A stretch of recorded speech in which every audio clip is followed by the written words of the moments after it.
Welcome to the Rim Break Rodeo. We hope this video helps.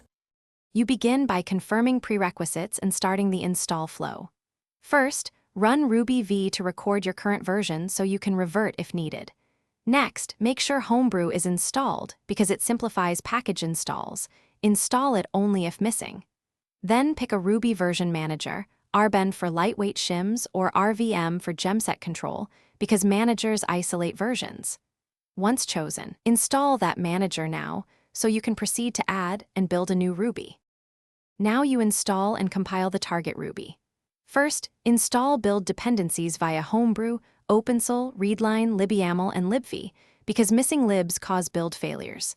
Next, with your manager, run the install command for the exact version, for example rbenv install 3 x or rvm install 3 x.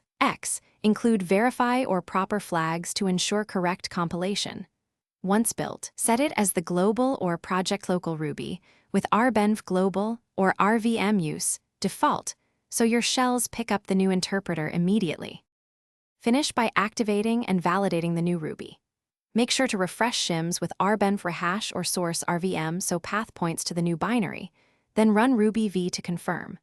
Reinstall essential gems or run bundle install inside your project to rebuild native extensions against the new Ruby.